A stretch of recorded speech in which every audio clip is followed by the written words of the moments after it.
Barber College Success, brought to you by Craig Charles of Crown Cutz Academy, JC, Crown Cutz Academy, Bristol, Virginia, and Craig's Crown Cutz, downtown Johnson City.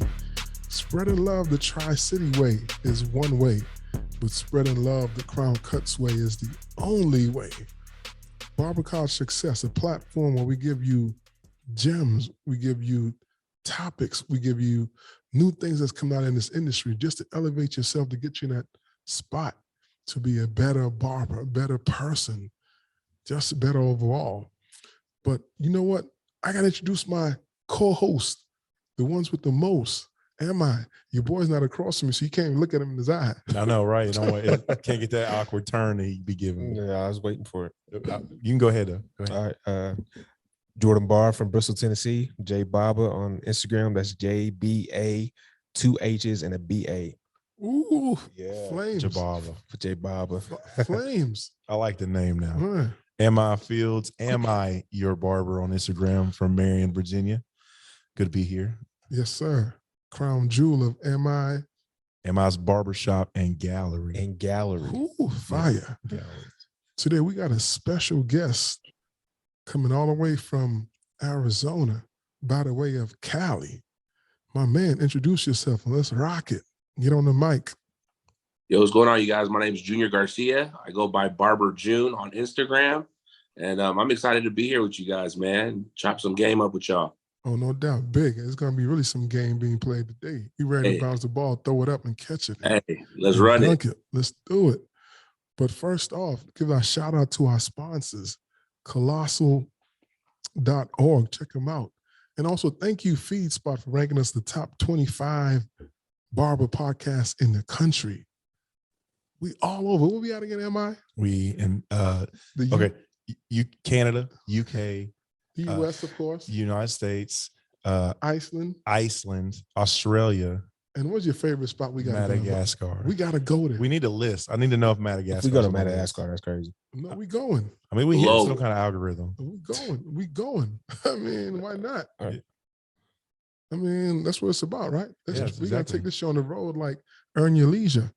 Let's do it. We got to visit all 57 countries that we're in. Oh, no doubt. I'm with it. That's going to be a nice little road show. But today we got a special guest. We're doing a series, student stories, but I seen my guy one day on the internet and I'm like, man, this guy is interesting. He's coming with some bangers. And I think people need to hear about you and see about you and just hear the fun things that you're doing. But first off, introduce yourself and tell us, who is Barber June? Man, Barber June is a husband, is a father, and is a barber. And all those three things I absolutely love being. And I take all those three things with pride and joy. And so, you know what I'm saying? It's just a guy from the Bay Area of California. Been barbering for 10 years. I started off as in an apprenticeship program, 2 years in an apprenticeship program, and then ventured off and became a journeyman barber and never looked back. Just been doing barbering for the last 10 years. And I loved every minute of it. So I was telling MI how interesting it is that one thing that you, myself, and him have in common is we all did the apprentice program. For sure, yeah. Is that pretty common where you're at in California? Is it a lot of barber apprentices? Yeah and no. A lot of people that don't finish. What's that? A lot of people that don't finish barber apprenticeships. Yeah, exactly. It's a big obstacle, big circus. But yeah, I think so. Apprentices look for us. I don't know how long it is out there, but our program is, I think it's 3,000 hours. Ooh, and it's two and a half years long. Yeah, man. Yeah. And so but on the flip side, you're in the shop working as a licensed apprentice barber, and and so that's a positive side because you're able to make money while you're getting your license. What are the pros and the cons of that? The pros and cons, I think that's one of the pros is actually when you're in the apprenticeship program, you're actually making money. You're already building your clientele. You already know how it is. You already found a shop. You found a home that you don't have to go nowhere once you get your license. Once you get your license, it's just another day in the office. yeah, you get experience, you get the real life experience. I think those are those pros. The cons, it's very long. You're stuck to that barbershop because each time you move to a different barbershop, you prolong your apprenticeship license because you have to go through this whole big old process of transferring shops, and it's just chaotic. By 2 years, man, you just want to hurry up and get out of there. You just want to hurry up and get about the program. And so, but yeah, I think that's one of the cons of the apprenticeship program.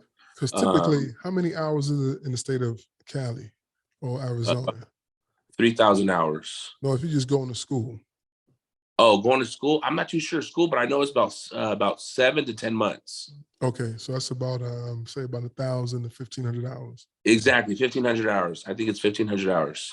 What do you think is better, honestly? And I mean, not that you would change your journey by any means, but yeah. Hindsight's 2020. Like, which would you think the better? Speaking to a new barber that going into apprenticeship or going to a school, which would you tell them? I would tell them if your haircuts are on point and you found a good barber shop, I'll do the apprenticeship. But if your haircuts are not on point and you don't have a good barber shop to land on, I'll just go ahead and just knock out your barber schooling, college.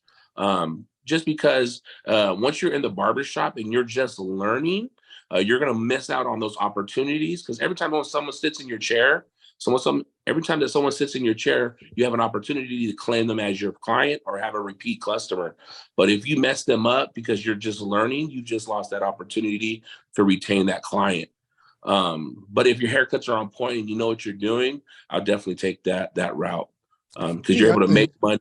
For me, on my perspective, I always thought that I would go to school route because I know you have to be disciplined when you go in the shop to still study the textbook and still do the stuff that you need to do to take a test. Because I'm assuming after you do your apprentice hours, you have to take some form of aptitude test to see where you're at. Yeah, that's correct. So what we did, our apprenticeship worked is on Tuesday through Saturday, we worked in the barbershop. And then we'll go to a classroom on Monday. And for 8 hours, we just study the textbook lecture. Right. Dang. Yeah. And so that's where we got our lecture in and did our studying. Yeah. 7-day work week. I mean, the thing is, either one can work. But for me, I think as a school, you just have to be a disciplined person and understand that you have to focus on things. Nobody's going to be on top of you like an instructor pushing and telling you, hey, do this, do that, study the sanitation, study the bookwork that's necessary, learn how to use your shares. A lot of those stuff sometimes when you're in the shop is going to be difficult to pick up on because it's not going to be pushed on you because, most students, they just focus on the fade. I agree. Yep, I agree. And I think that leads to one of the things, my little frustration is in the barbering community. I feel that's an issue because there's not a lot of schools who are pushing that themselves. Right. The barber schools are not holding themselves to a higher standard and actually instructing that. Of course, they say that right. But actions speak louder than words, right? And so in the Bay Area, there's a lot of schools out there who are really not holding that to that standard. And so it's a lot of obstacles and a lot of hurdles that you have to jump through just to get your barber's license. And so a lot of barbers have a bad taste of barber schools, just a period, apprentice and schools. It's just, they're just frustrated with it. And that's where this podcast came about, to kind of change that narrative, to kind of students understand that, hey, it is a process. You're going to go to school. It's not just about fading. You have to get into that textbook. You have to learn how to perm. You have to learn the nuts and bolts in this textbook to get you where you want to go. And I don't think necessarily it's a lot. I own a couple schools myself. So from my perspective, I see a lot of students come in and they just want to grab the low hanging fruit and they're not ready to learn. The whole focus is they've seen all these drippery and blurry fades on Drippery. On YouTube. That's a dope adjective. Drippery. On YouTube, drippery. Just off the dome. Yeah, off the dome. Listen to this guy. What's this drippery? What's this drippery you speak of? It's an extra added adjective. You know what I'm saying? Sometimes I make these words. I've noticed that because I follow you on social media, I love all your posts. Yeah, I enjoy the comedy and also, but I've seen a more serious side of you in the schools recently. Have more schools reached out to have you come speak to them here recently in the area? Yeah, man, actually it's yeah, I think it was both me reaching out to them and both, you know, me meeting them at Barber Expos. That's where I ran into them, was at a Barber Expo, just networking. And they say, hey, man, I just love to have, if you want to come out to the barber school and do a demo. And I said, I was like, yeah, I would love to take you up on that opportunity. I was like, if I could give a presentation, I'd rather do that instead of just doing a demo. And so they were like, yeah, sure. They're kind of shocked because I'm not really interested in trying to educate just on how to give a haircut. Amen. I definitely want to Right. elevate the barber game. That's And that's why I like this podcast, because I just want to help young barbers. I was just telling them this last week. I said, when I first started off cutting hair, I was working in a barber shop. And the first two barber shops, no one really wanted to help me out. See, that's the thing about when we talk about the apprentice, because when you go Right. in there, come in new, come in green, you know, everybody's perception is, nah, that's my client. Right. That's Right. my client. So some students can get lost in the sauce because Right. you can't build and grow like that if someone's not willing to teach you. Right. You know what I mean? Absolutely. Yeah, I agree. And so I told myself I would never be like these barbers right here. These two barbers on the side of me, I will never be like them. I'm over here struggling. I'm over here jacking this dude up. I got like a 3. He wants a 3. I got him a 1.5 way up top. You know what I'm saying? I don't even have guards. I don't even have the guards to, right. you know what I'm saying? I'm drowning, and no one helped me out. And Almost it just seemed was like they want to frustrating. sabotage you. It was low key. It was. I picked up on that. You know what I'm saying? Because in the Bay Area, you got to recognize these type of personalities. You got to recognize, you know, the game, that what they're doing. But I peeped game. I was like, you know what? I ain't tripping. You know what I'm saying? I'm gonna put in my work, and you know, I'm gonna get somewhere, and I'm gonna be okay. But anyway, so you know, I was at that school, and so I said I didn't want to be like these barbers, and so I definitely want to come and change the game, and I want to help other barbers, whoever I'm around, whoever you know is in my circle. I just want to help and elevate. And so that's what I did when I went back to when I asked them if I could come and do a presentation instead of doing a demo. Right. It's because I wanted to go ahead and inspire and give knowledge and help out young barbers. Because one of the key things for me, and I kind of realized it in the past maybe month, I think the key for learning is giving people confidence. Mm-hmm. Because when you give them confidence, it alleviates a lot of anxiety. And when the anxiety is alleviated, it becomes muscle memory. But if Absolutely. your mind is clouded, you can't learn. Yeah, So, absolutely. And the only way to uncloud your mind is give someone confidence. That doesn't mean they're Yeah. going to do it right the first time, but they have confidence, understand that they're going to, through repetition, they will get better. Yeah, absolutely. And that's what I was telling the guys. I said, when you get those reps in, cut as many as people as you can, whoever comes through the doors. Because I know in barber school, a lot of barbers, when I was going, they didn't want to cut people like, oh, I'm too cool. I'm not doing this. I'm a bounce to the back. So my advice was to them, like, man, cut anyone and everyone, because the more reps you get in, the more better and confidence you will get. And once you become confident, then you can focus on detail. You can focus on customer service. You can focus on actually providing a great service because you're confident. And not only that, your clients will respect that because they know. One of my jokes that I tell people, new clients that come in, they always ask, how long have you been cutting? And my joke is, I just got out of Barber College. I've been out 2 weeks. And, you know, I scare a lot of people, you know, but also there's people like, yeah, right. Like you can just tell you haven't been out in 2 weeks. And so it's that confidence. Excuse me. I want to say one of the things, like me and Craig, and we talk about on here is like, we call it the long hanging fruit, like how low on the totem pole haircutting actually is, you know. Absolutely. And I think that's also one thing that drew me to your page and why I think that, you know, I really enjoy and how much more successful you'll be on social media, because it's such an oversaturated. Everything is just haircut. And it's almost like we're tired of seeing haircuts, and you bring on this fresh new, you know, skits and things that shake it up and keeps us more engaged than just seeing a picture of a haircut. And that's really what I enjoy about your page so much. Whole new vibe. And it's kind of, Thank you. My bad. I didn't mean to cut you off. It's kind of hard to break away from that that stigma of just showing off your haircut, you know, because most of people, they're not really comfortable with making content on other things besides just tutorials or showing off their haircut. Like I've been trying to dive in more into really, I guess, trying to provide people other than tutorials and stuff like that. And it's kind of hard because I wouldn't really know, just stepping out of a comfortable spot for me, because I've never really been good with like talking on camera, like especially when I got on here. So now that I understand now that being in the shop for so long and being on social media and posting haircuts after a while, it's like it kind of gets stale.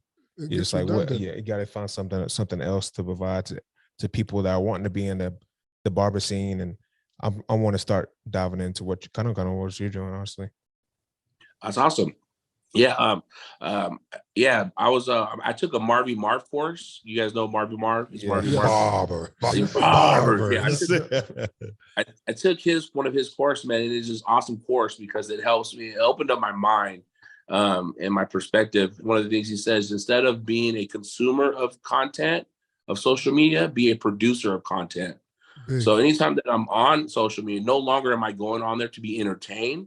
I'm actually looking for ideas. I'm looking for things to spark me, to motivate me, ideas, things that I can use as content as well. That's my whole objective now. And I think you're right, man. I think our barbering industry is so oversaturated, and it's just everybody just posts haircuts and product reviews. And which is cool, you know what I'm saying? I did that for 6-7 years, bro. I've had that. I was at 1,900 followers for 7 years, man. Not until the last 5 months did I blow up because I changed my content. Mm-hmm. So what inspired you to tell your story? Man, so I'm opening a barbershop here. I'm getting so that's what inspired me, is to open up I'm opening a barbershop, and I wanted to create awareness and for the barbershop. So my whole motive was to build my social media, is to create awareness for my barbershop that I'm opening here up this July. And I also joined the Chris Baggio mentorship program, 245. Yeah, I joined his mentorship program, and man, just being on a live stream with Baggio really inspired me. You know, I've seen him advertise that quite a lot on his live stream. Yeah, exactly. He really inspired me, man, getting off the Zoom call with him. And it was just so inspiring. You know, one of the things he said is you do badass shit and you just document it. Don't focus on everybody. Yeah. Don't focus on what other people are doing. You just do what you got to do, and you just kill it, and you just document it. So that's what I started doing. I just started documenting things. And even understand that it's a process, because most people want it to happen right now and then. Right now and then. And then they stop. They lose steam when it doesn't happen in a day. They lose steam when it's happening in 2 days.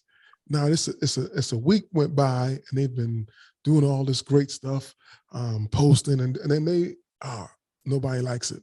And then lose steam, but it's a long game. You have to continuously do it. Right. Yeah, man. So I've been doing this for 10 years, man. I've been a barber so I got something to say. I've seen some stuff.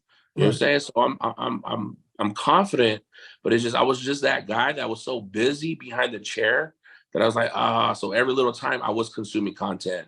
And it's just like, man, it was just like, to believe it or not, man, to produce content's a lot of work.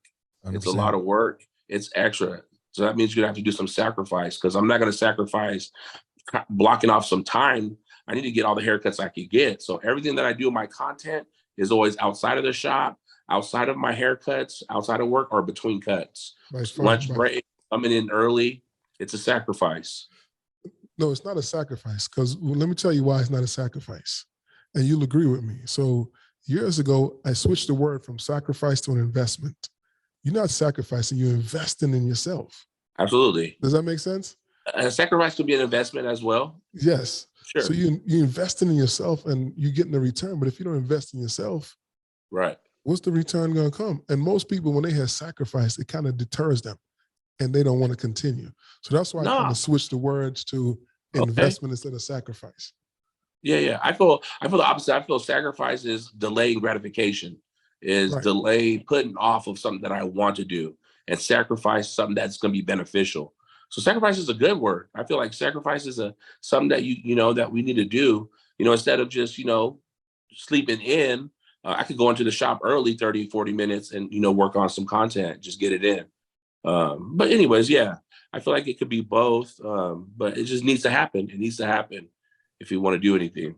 Was there a time that was there a definite moment where you woke up and you seen your social media starting to pop off and you're like, whoa, this is really happening? Was there, or was it just a constant, like going to the gym, working out, building muscle? Or did you just look at the mirror one day like, yo, what happened?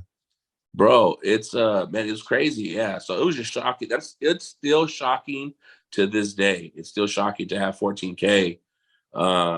Because my goal was never to have 14K. My goal was 5,000. Again, my goal was just to create awareness for the shop. So this thing blew up more than what I expected it to do. Because I knew how hard it was to build on social media. Yeah, it was just, I knew how hard it was. So for me to get the response that I was getting, I was just in shock.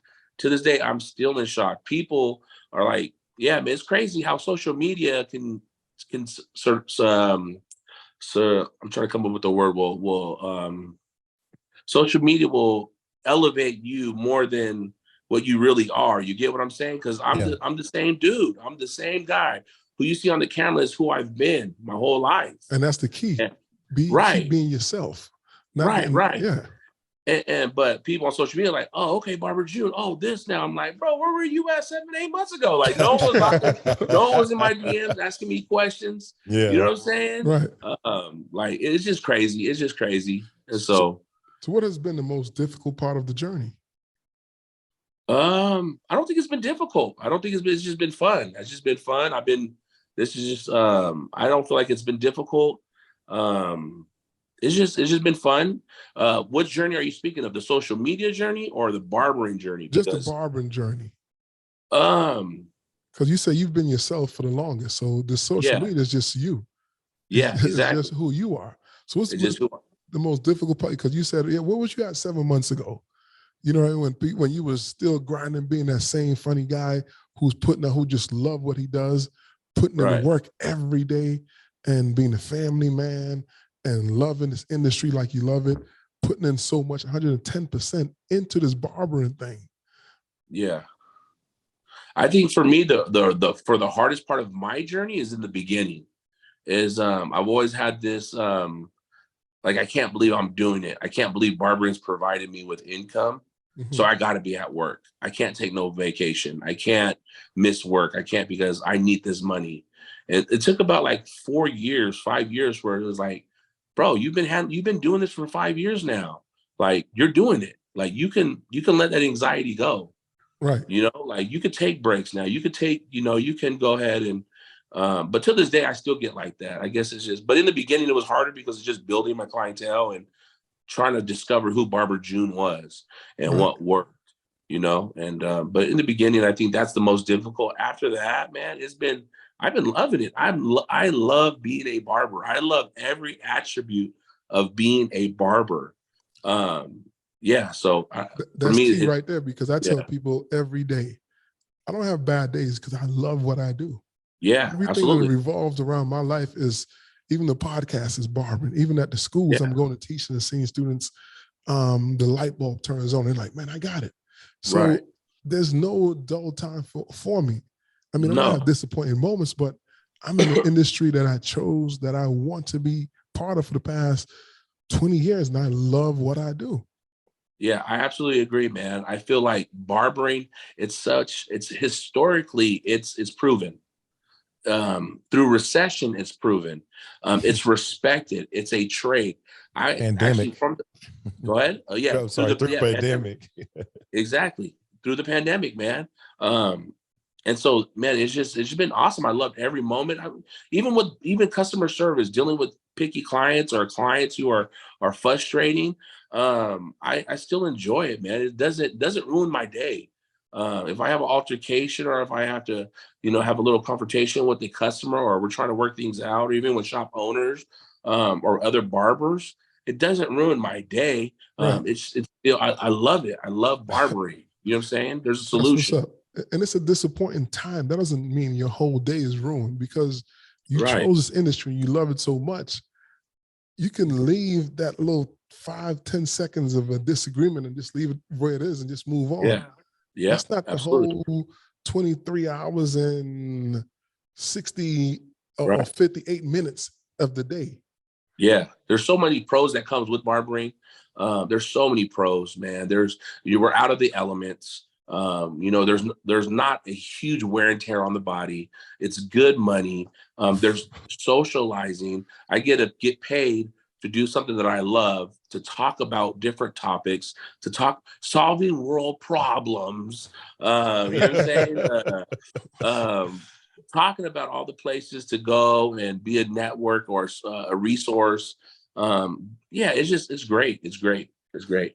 Yes, I was in this call yesterday. You talk about solving problems, and one of the key things is the guy said, he's like, if you want to make money, you have to solve problems. If you want to make money, you solve problems. That's it. That's all you do. You And solve that's problems. key right there. Find solutions. What are some of the lessons you have learned along the way? In which way? What lessons? Like in which way?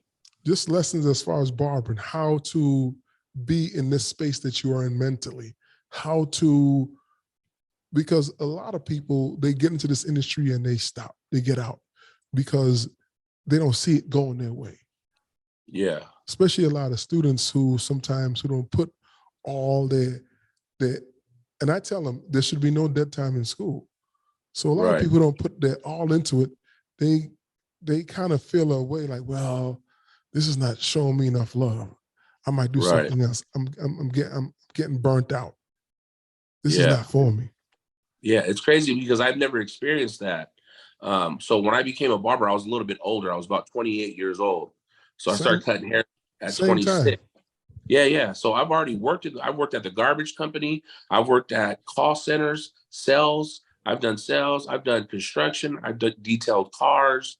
I worked at a bank for 5 years before I became a barber. And so I went to welding. I was doing welding school for a little bit. I was just trying to find me. You know what I'm saying? I was just trying to find me. And when I became a barber, it was like, I have already done everything. I come across this, I was like, this is it right here. So I just fully invested everything that I had, everything that I know, everything that made sense. I just made it work for barbering. So it was nothing that I had to learn. Right. I mean, I had to learn the process of cutting hair, but the customer service, I've already gotten that from working at the bank, working at call centers. And so that's one thing that I tell a lot of young barbers. The only thing that I wish is that you go to work first somewhere else and work for someone. Yeah. Because when you come to barbering, you can appreciate barbering for what it is. I feel like a lot of young people, they can't appreciate it and know the value they have in barbering is because they don't have anything to compare it to. Right. I think that's the key right there. I would say same for me. I worked in a factory. I worked as a server, and then I worked in corrections, so as far as like customer service all the way to, handling confrontations, I did all those things up until then. And like also opening a shop like you're doing right now. I'm going through that process. And for me, it's like becoming a barber all over again. I have the same kind of energy, nervous energy and excitement, and maybe not so much doubt, but there is anxiety thinking about, okay, I hope everything works out. What are some of the things you're feeling right now with opening your shop? Excitement, happy, eager. Those are all the feelings that I'm feeling. Like, yeah, man, I'm just confident. Bro, I've actually moved. So in the Bay Area, I moved to a different county about an hour and a half away, about an hour away from where I lived. No clientele. We sold our house. We moved to a different county, and I had no clientele, man. I built my clientele within a year of being in that place. And so that's my first time around knowing that I can move to a different city, to a different county with no clientele and build it there. That's a good feeling. And it's a great feeling, bro. And so now 2 years later, during the pandemic, I'm about to open my shop. I would like to open my shop in the Bay Area. My wife and I start talking about, moving out of state. We've always wanted to move out of state, but our family wasn't on board. During the pandemic, I just, we're like, hey, listen, we're serious about moving out of state. And so so everybody knew that how serious we were around this time. And so, you know, some of them moved and some of them are still coming, but we moved out of state to Arizona, and I've only been here a year and 3 months, and I'm already booked out 2 weeks out. Wow, and so it's that's just crazy. gave me another level, bro. I moved to a different state, That's big. another state, bro, where it's I'm booked out 2 weeks out, bro. And it's just I know what I'm doing. I've done it. This is my second time doing it, moving to a different location with no clientele. And so I'm just eager, man. I know what it takes. See, the important things of that, what you're saying, that's like coming out of school and having the anxiety of you know what it takes. What does it take? So because you basically in the same situation as a student graduating school, getting their license, Right. and Absolutely. going to NORAD. What does it take? What did it take? For me, I know it's going to take, number one is my haircuts have to be consistent and it has to be performed at a high level. Number two, I feel like you're going to have to work on your marketing. You're going to have to put yourself out there. Number three, you're going to have to actually retain clients. That comes down to customer service. How are you going to retain them? That's customer service, being attentive, being punctual, clear communication, how they feel in your chair. Those are just a couple other points that you do and then that's it. And then you just keep rinse and repeat. Keep doing that process over and over. Consistency. Yeah. Consistency.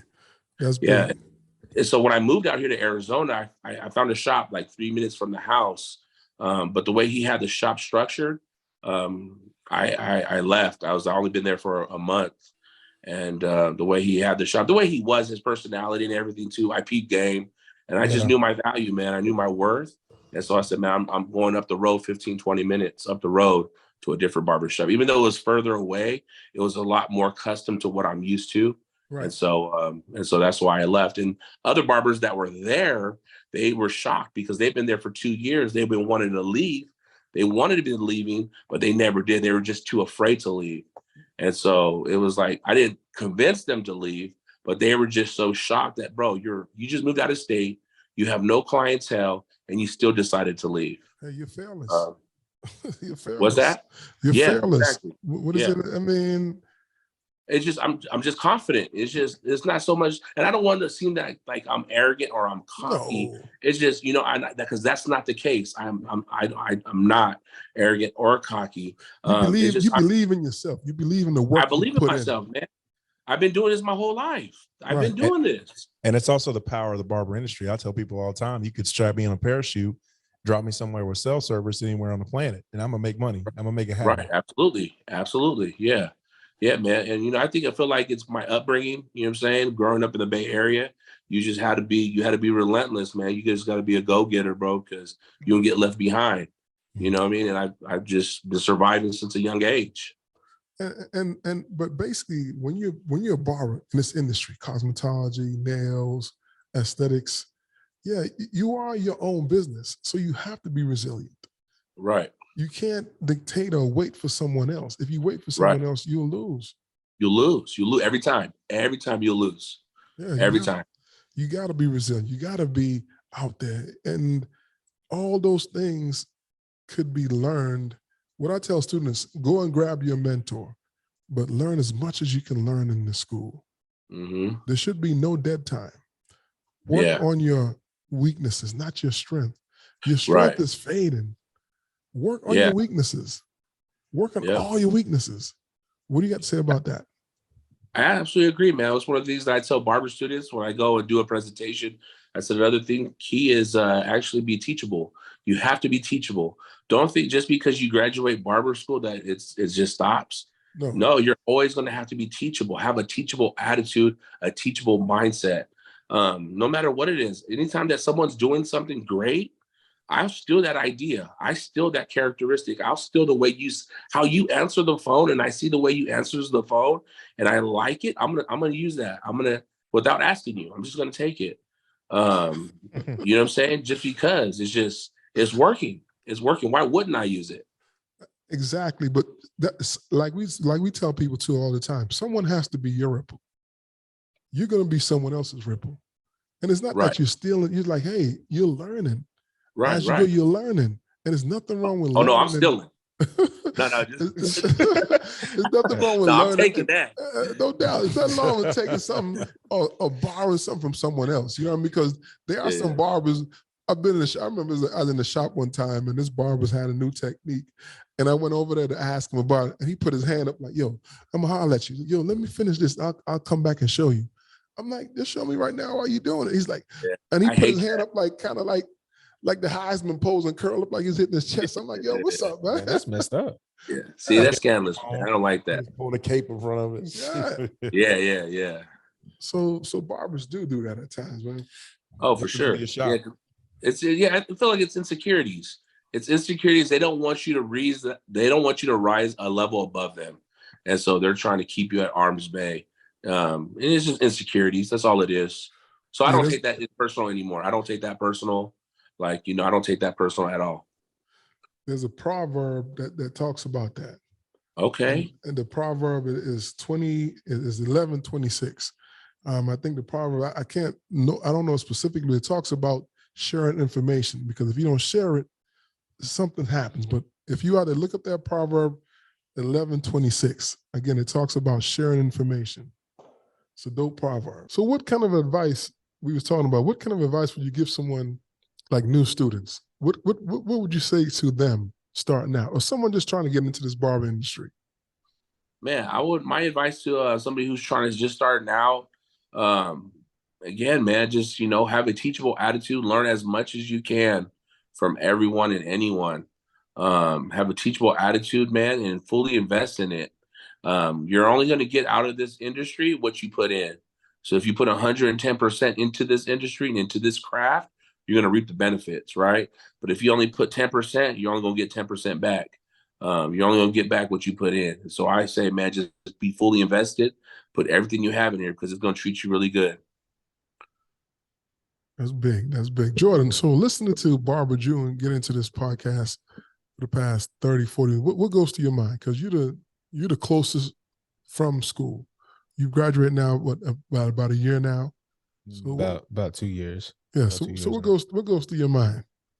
I liked how he's talking about the social media aspect, and how he was diving in to moving to a different area, which that's what I've been thinking about here recently a lot. Is I've been thinking about moving to a different area, but I've been kind of scared, because I'm normal. Never, you know what I'm saying? Yeah. So I don't know what it's like to move to a different area and have to start over. I mean, I know what it's like to first get into a shop, but I'm from the area, so I know a lot of people, and it's a little bit easier for me to probably get that clientele.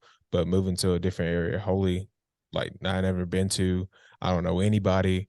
I feel like I feel a little bit intimidating for me. But I've been thinking about it a lot, and you give me them, what you've been through, kind of help me understand what I needed to do if I did actually do it, and I think that's dope. Man, I mean, what's the name? Like Emma said, Emma asked you, what's the name of your shop? My barbershop is called Relentless Barbershop. Relentless Barbershop. That's dope. That's dope. I like that name. And the importance of these podcasts, it just kind of gives students, people in the industry, an opportunity to realize we all are going through the same thing. There's barbers across the country, across the world, who are going through the same thing. And when you just sit there by yourself and think that you're the only one going through these certain situations, it's not true. It's not true.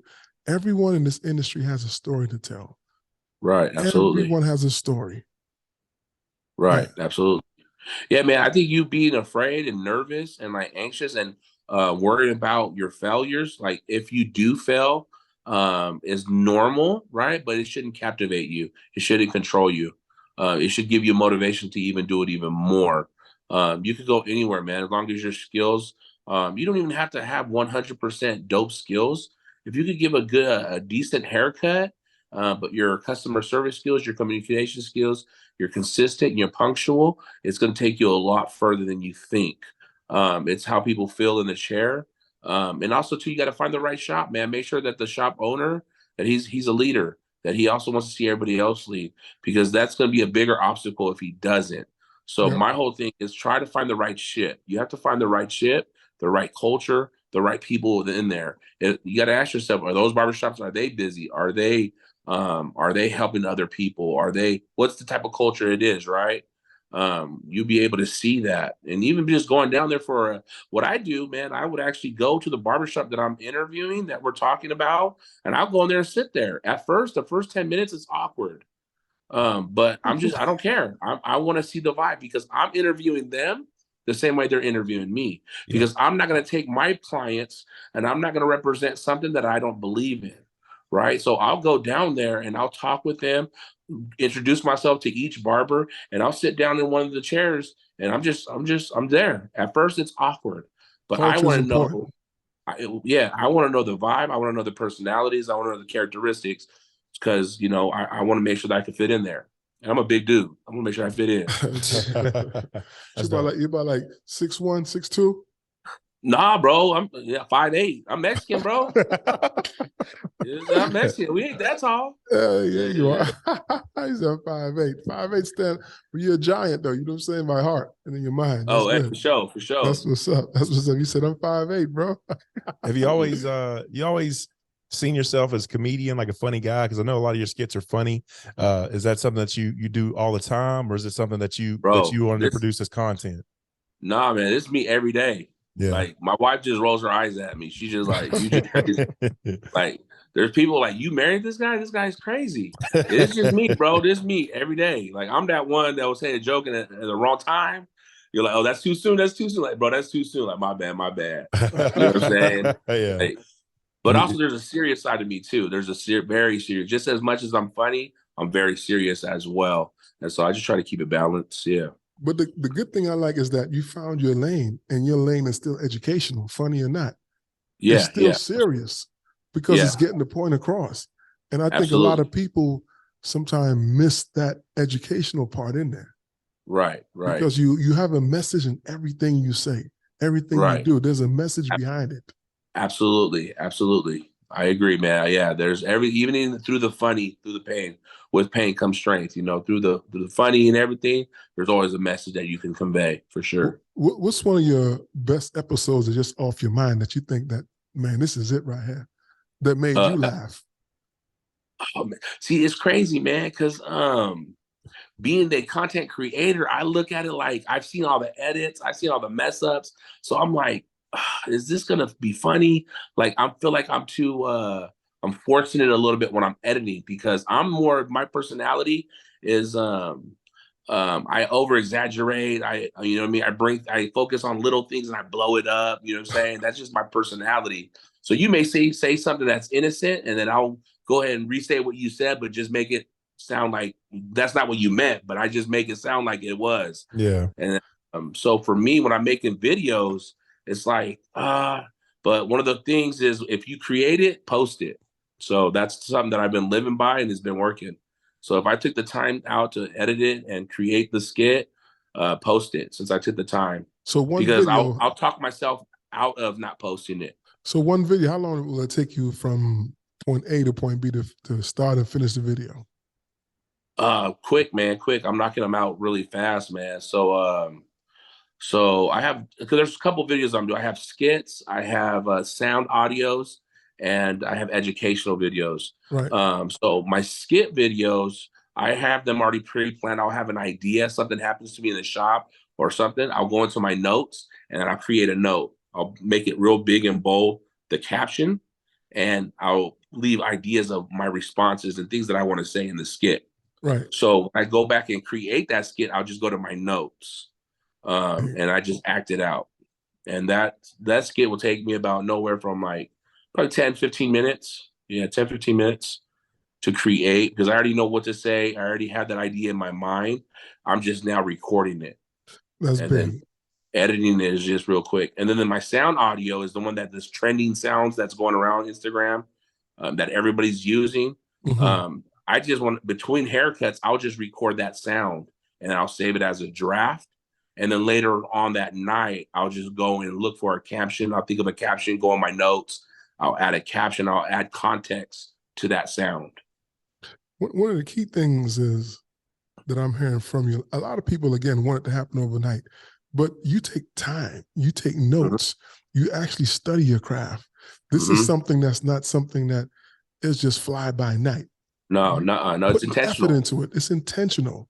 It's And a lot intentional of people for want sure. to get there with Barber June. There's a lot of people want to create and have their page explode, but they want to go into it part-time. Right, They want right. to go Yeah, into it and not put effort into it. absolutely. And I talked about it in one of my videos. If you want to be successful, you have to be intentional. You're not going to wake up one day and just be at 50,000. I said that because I was at 1900 for years, just posting haircut pictures. And so I didn't take off until I was intentional. And the same thing with my finances. I'm intentional about being debt free. I'm intentional about, owning a home. I'm intentional about making sure that I'm credible. That means having a good credit score. Debt to income is low. I'm huge on that, not going into debt over vehicles. I'm big on that because I'm being intentional about my finances.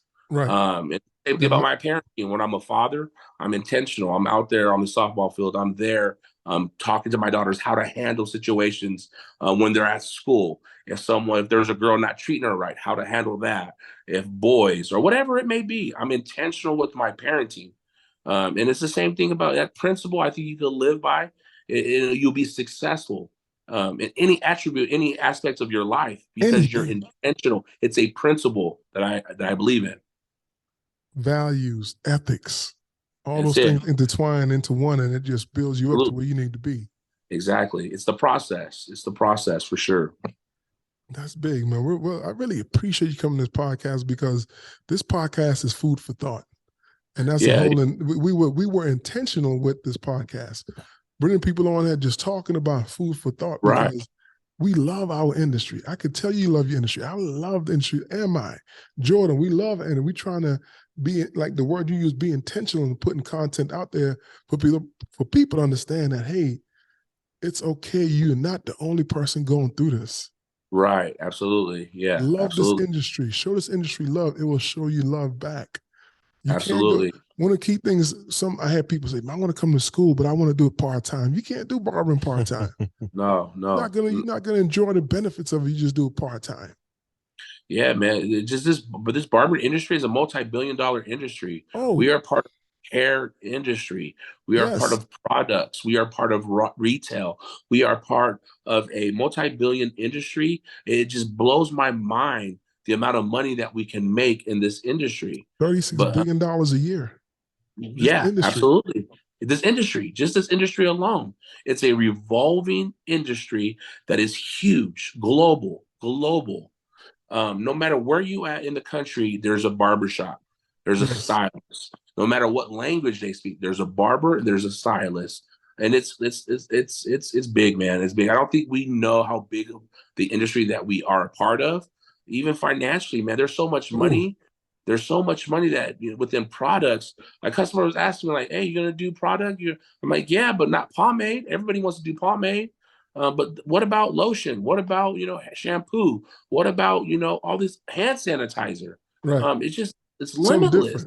Just switch it up. Switch it up. Yeah, it's limitless, And so man, we're part of a great industry. And the thing is, a lot of barbers, I don't think they see the money that they should be making because they're not the word you said, intentional. Right. Absolutely. Because if you look at all the statistics around the country, it really kind of lowballs the barber salaries. And because a lot of times we don't record all our earnings. Most barbers. And so it kind of gives us a black eye, a bad rep because if people was to really be intentional, do the right thing because if we was doing all those and people see the actual salary that barbers are making, it's respectable. What? It's respectable for sure. Of course. You know what I mean? I have friends who are plumbers, HVAC, electricians, and they make great money. And when they find out how much money that barbers make, they're just blown away. They said they've never met somebody who can make a living off of barbering. And it's because we don't respect it. We're not treating it. We're still treating it like a hustle instead of treating it like a profession. A lot of us don't. I want to do that. I want to start elevating barbering. Like, man, it's respected out here, man. Barbering is respected. And that's why I take card and I'll pay those fees. I pay taxes on my card, on my transactions. And people are like, are you sure you want cash? You want cash? Because that's a reputation barbers want is cash. I'm like, nah, man, I want it all. I want it that all, trail. man. I want that paid trail to show what I'm exactly. making. It's, I want to be gives able, me when a I go to the 1099. bank and I want to open my shop, there's Exactly. no discrepancies. There's no question Right. about how much Right. money I can get when I want to get a loan. Or Yeah. if I want to go to this place, if I want to get a new car, if I want to get a house, you don't have to question yourself or being like trying to come up with receipts from here and there and trying to dig up stuff from 10, 5, 2, 3 years ago that you don't have. And I think that's one of the coolest things that Chris Basio did was the other day he posted a picture of his tax return. He showed us how much taxes he paid. But it's real. That's good. That's real. And that's the beginning of the respectability of our industry. Right. And there's a lot of people that say they would rather pay taxes than not pay taxes anyways, or like have it taken out of their like with the regular job. Right. They were saying that they'd rather pay taxes. I mean, you have to. It's not rather, you have to. I mean, you have to. But I mean, some people, I mean, I last year, I ain't gonna lie, I took my tip money and I put it in a shoebox. That's what I did. But this year, I'm taking all my money that I'm making, I'm putting it in the bank account. So I want to be able to show all the earnings because I want to be able to like buy like a car or a house or whatever later on. It's important. Yeah, you want to become bankable. And if you're always not paying your taxes and you're not showing proof of income and have a paper trail, you won't be bankable and they're not going to respect it. But when you pull up with your bank statement and you want to get approved for a lease, you know what I'm saying? They're just going to rock with you. They can see that you're real serious. Like with my lease, they just pulled up. They didn't even do a credit score. They didn't do a background check or anything. I just gave them a bank statement and that was it. My lease. Yeah, they were like, let's go. Like, all right. And I was shocked. I was like, oh, okay. I was expecting, in-depth background, and it wasn't nothing like that. And so you want to become bankable. That's the respectability we're talking about the industry. That's where we want to go. That's where we want to be on the next level. Be like, yo, them dudes are respected. Them dudes are professionals. Those dudes are serious about their calling. They're serious about their business. Right, it's right. Not no Rudy Poot half butt doing things. We're doing things the right way, man. Yeah, and that's what it's about. I heard that different. Yeah, exactly. I heard somewhat very similar, but it was different. Yeah, no doubt. That's what it's about, man. But again, man, what you think about the podcast, man? Appreciate you coming on. I love it, man. I'm having a good time right now. It's good. I really like it, man. It's elevating barbering and keeping us accountable and putting some good energy out there, man. It's really good. Everybody who's been on the podcast have to come back on the podcast. I mean, I think we're up to close to 130 something episodes. So I would love to come back. Seriously. You know what we're gonna do? We also invite people to the studio. If you're ever on the East Coast, you want to drop in, we have you in the studio because the studio is dope as well. I got a feeling you're gonna be on a plane here soon, quite a bit. You're gonna be on a plane. You'll be flying. They'll be flying you out everywhere here soon. The interesting thing about the podcast is that we get to meet people from around the country, around the world, and we bond. And that's what the barber industry is about: bonding and meeting someone from across the pond. Now we have exchanged numbers. We gotta be able to throw stuff at each other, learn from each other, and grow from each other. And that's what the industry is about. That's where the respectable part of it comes in. Yeah, building relationships. That's what I love about barbering. Now we're doing it in the industry, but also in our chairs, building that relationship and that, those relationships. That's where it's all at. Big, for sure. Big. Jordan, what's your lasting words you want to, before we head on? I know all good things got to come to an end. And I mean, what you pick up from this podcast? What'd you learn and what you want your lasting words? Don't be scared. Always be willing to try new stuff. I mean, I appreciate you coming on here and giving me advice. I really do appreciate that. It's going to help me out a lot. It's just I was just another one of them podcasts. I'm just listening, just taking in every day I can take. Yeah, I got a surprise for you next week. Oh, really? Yeah. Oh, Hey, Mike, what'd you pick up from this podcast? What you learn? What you want to? I learned to be intentional. I learned a new adjective, drippily. I learned that. Drippily. And I had a great time speaking to Barber June. He's a great barber. Everybody should go follow him if you're listening. Just at Barber June on Instagram. Is that what it is? Yep, at Barber June. Yeah. Barber June, what you pick up from this podcast, and what's your lasting words? What you think of the podcast today? What'd you pick up?